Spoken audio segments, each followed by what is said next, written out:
영화가 시작한 지 1시간 반이 흘러 중요한 클라이막스를 앞두고 헐, 괜히 콜라를 많이 먹었구나 하고 후회한 적이 있으십니까?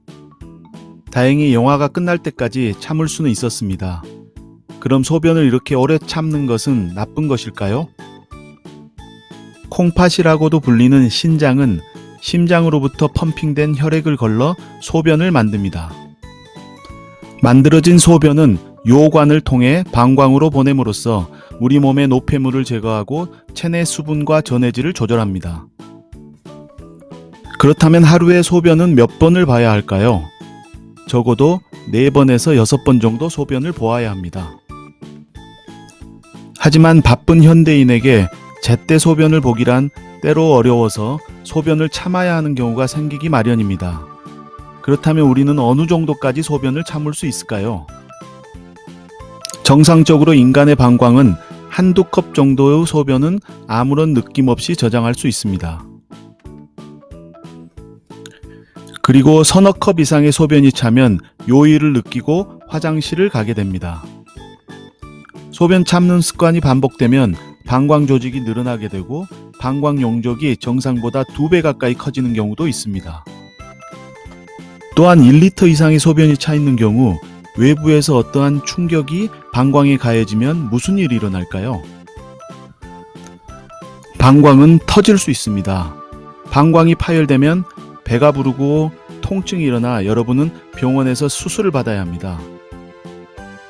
일시적인 소변 참기는 대부분 크게 문제되지 않지만 장기적으로 지속될 경우에는 문제가 되는 경우도 있습니다. 그럼 우리가 소변을 어떻게 참고 또 소변은 어떤 기전으로 배출되는지 먼저 알아보겠습니다.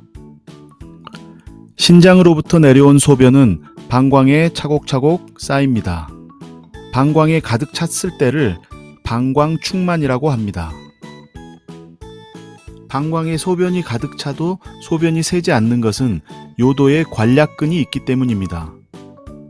소변을 확실히 잡아놓기 위해서 이 관략근은 이중으로 잠금장치가 되어 있는데 바로 요도 안쪽에 있는 내요도 관략근과 바깥쪽에 있는 외요도 관략근입니다. 이 잠금장치 두 가지는 서로 큰 차이가 있는데요.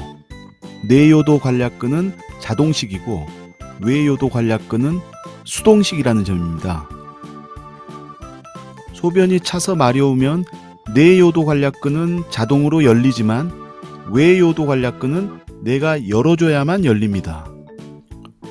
소변이 마려워도 참는다는 것은 바로 이 외요도 관략근을 계속 잠그고 있는 것입니다. 외요도 관략근까지 열어주면 소변은 시원하게 밖으로 배출됩니다. 내요도 관략근이 자동식인 이유는 뇌에서 명령을 받지 않는 척수 반사이기 때문입니다. 방광이 늘어나면 신경세포를 통해 신호가 전달되고 뇌까지 가지 않고 척수에서 바로 내요도 관략근을 열어주는 신호가 가는 것입니다. 반면에 외요도 관략근은 뇌의 신호를 직접 받아 작동하기 때문에 뇌가 명령해야만 작동되는 것입니다. 평소 소변 오래 참기로 유명한 소피양의 방광이 어떻게 변했는지 실험을 통해 알아보겠습니다.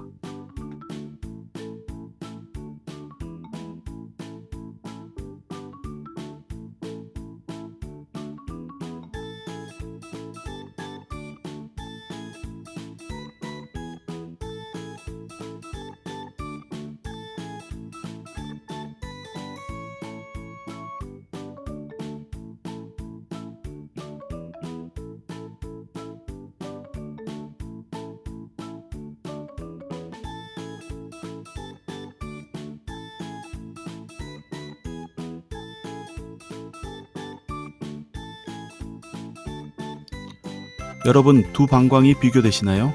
정상적인 방광은 늘어나지 않고 신축성이 유지되어 있는 반면에 소변을 오래 참았던 방광은 신축성이 떨어지고 늘어나 있습니다. 신축성이 떨어진 방광은 압력이 올라가 신장을 상하게 할 수 있습니다. 신축성이 떨어지면 방광 배뇨 근육의 기능이 약해져 소변빨이 약하거나 잔뇨가 남을 수 있습니다. 정체된 소변이나 잔뇨는 세균이 좋아하는 환경이 되어 방광염이나 요로 감염을 일으킵니다. 소변 오래 참기가 반복되면 방광에 문제가 될 수 있습니다. 소변은 300에서 400ml씩 하루에 4번에서 6번 정도 보는 것이 정상입니다.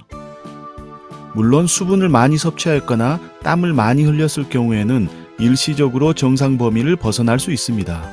평균을 이야기하는 것입니다.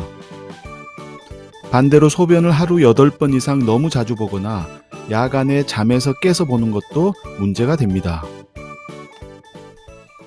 오늘 하루도 멋진 하루가 되시길 바랍니다.